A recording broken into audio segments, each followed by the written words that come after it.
the Norman Cousins Global Governance Award, Walter Cronkite. World government is the structure necessary for global justice. You, sir,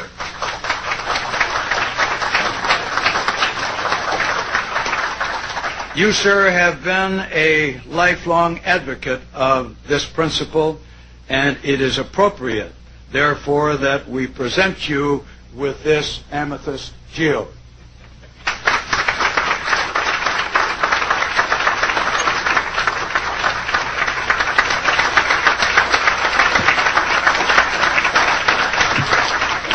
Thank you very much, Mr. President. And there are many of us here who had wished back a couple of decades ago that we had been addressing you as Mr. President in a slightly different environment.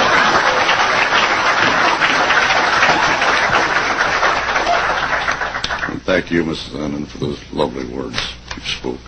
I will treasure them, and I'm greatly honored, quite obviously, by the Norman Cousins Global Governance Award. I'll try to get it right, since I will be referring to it frequently, of course, from now on. First, there are two reasons, really, why I'm particularly grateful and honored by this award.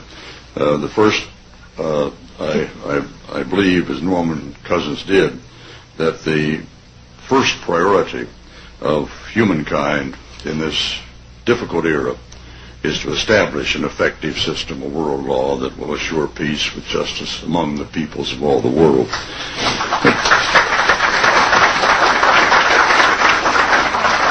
But second, I feel rather sentimental about this award and this organization, because half a century ago, Norman Cousins offered me a job as the spokesman and the Washington lobbyist for the really nascent organization called World Federalists. I was honored. He and Oscar Hammerstein met me in the Waldorf and twisted my arm quite vigorously, get me to take the job, to take the place of Ted Waller, who was the first lobbyist and a noted supporter of the World Federalist movement.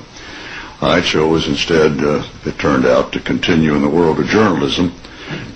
For many years, I did my best to report on the issues of the day with as much fairness as I possibly could, an objective manner as possible to achieve. When I had my own strong opinions, I tried to put them aside for the moment in the interest of fairness. I didn't communicate my hope to my audience. Now, however, my circumstances are considerably different. I'm in a position to speak my mind, and by God, I'm going to do it.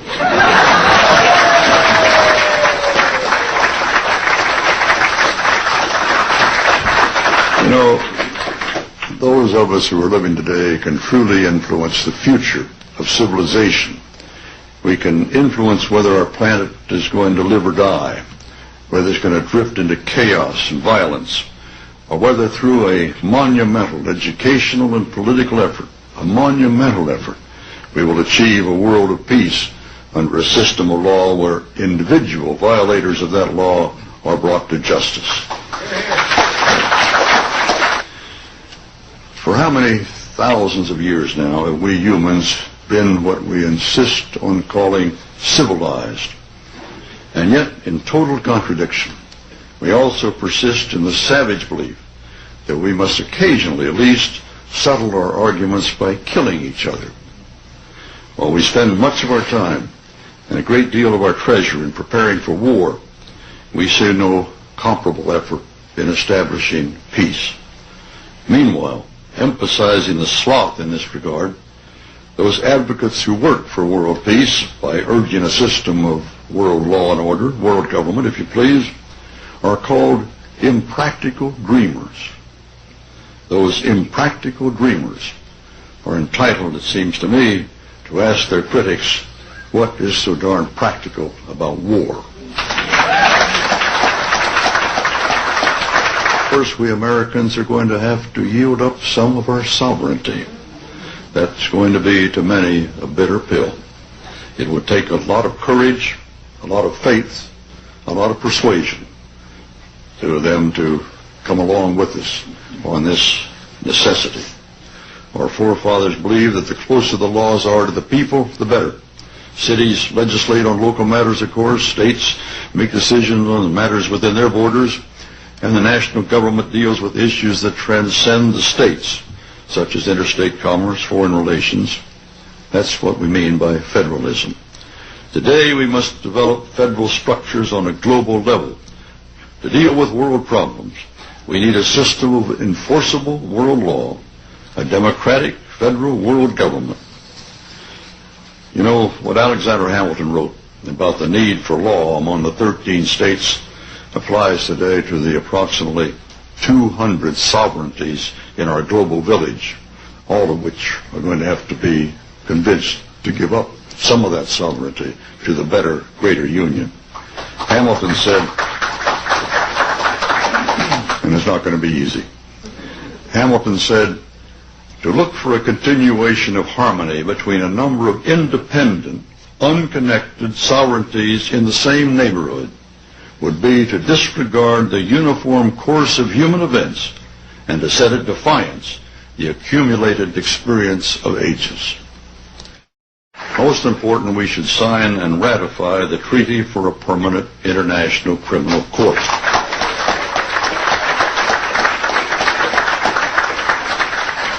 That is now at the core of the World Federalist Movement's drive. That court will enable the world to hold individuals accountable for their crimes against humanity. Their leader, Pat Robertson, has written in a book a few years ago that we should have a world government, but only when the Messiah arrives. He wrote, literally, any attempt to achieve world order before that time must be the work of the devil. Well, join me. I'm glad to sit here at the right hand of Satan. Let us hear the peal of a new international liberty bell that calls us all to the creation of a system of enforceable world law in which the universal desire for peace can place its hope and its prayers. Thank you. We would like to bring you a message from the First Lady of the United States, Hillary Rodham Clinton. Good evening and congratulations, Walter, on receiving the World Federalists Association's Global Governance Award. For more than a generation in America, it wasn't the news until Walter Cronkite told us it was the news. Every night at 6 o'clock, we welcomed you into our living rooms and listened as you explained the complex events of the day. Whether it was the space race or the Vietnam War, presidential elections, or peace treaties, you were there, telling us in simple yet riveting prose what was happening. You became a trusted member of my family and of families across America. For decades you told us the way it is. But tonight we honor you for fighting for the way it could be. We honor you for lending your voice to the cause of human rights around the world and for your lifelong commitment to international human rights law.